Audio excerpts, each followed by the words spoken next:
নমস্কার দর্শক বন্ধু, আমি জ্যোতিষ সম্রাট শ্রী শক্তি। আজকে আমি 2026 সাল কিরকম যেতে পারে প্রত্যেকটা রাশি ধরে ধরে একটা একটা করে বিচার করে বলবো যে 2026 সাল আপনাদের জীবনে কিরকম যাবে।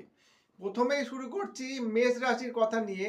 মেষ রাশিতে দেখা যাচ্ছে যে মেষ রাশি যেসব জাতক জাতিকারা আছে তাদের মানে বছরের শুরুতেই গ্রহের অবস্থান যেরকম আছে, গ্রহের অবস্থানগুলো হচ্ছে বলে নিই। প্রথমে বছরের শুরুতেই বৃহস্পতি থাকছে বকরি হয়ে তৃতীয় ঘরে, মানে আপনার মিথুন রাশিতে, এবং আপনার পঞ্চমে কেতু অবস্থান করছে। নবম স্থানে বুধ, মঙ্গল, রবি এবং শুক্র অবস্থান করছে, এবং আপনার রাহু অবস্থান করছে একাদশে, এবং শনি অবস্থান করছে দ্বাদশ ভাবে। এই রকম ধরনের গ্রহ অবস্থান অনুযায়ী দেখা যাচ্ছে যে মেষ রাশির যেসব জাতক জাতিকারা আছে তাদের ক্ষেত্রে বলবো যে আপনাদের জন্মকালীন যে গ্রহের অবস্থান সেই অনুযায়ী কিন্তু আপনাদের বিচারের তারতম্য হবে।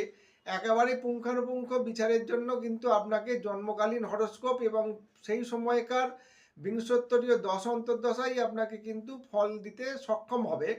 এটা যেটা আমরা রাশিফল বিচার করি, এটা একটা সংক্ষিপ্ত বিচার, এটা থেকে পুরোটা আপনার নাও মিলতে পারে।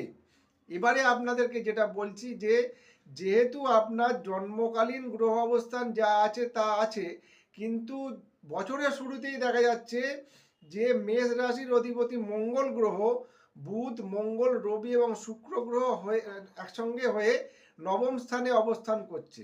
এই নবম স্থানে অবস্থান করার জন্য দেখা যাবে যে আপনার একটা ভাগ্যের বিশাল একটা পরিবর্তন কিন্তু তৈরি হবে। কিন্তু তার মধ্যেও আপনার কিন্তু শনির সাড়ে সাথী চলছে, এটা আপনাকে মাথায় রাখতে হবে।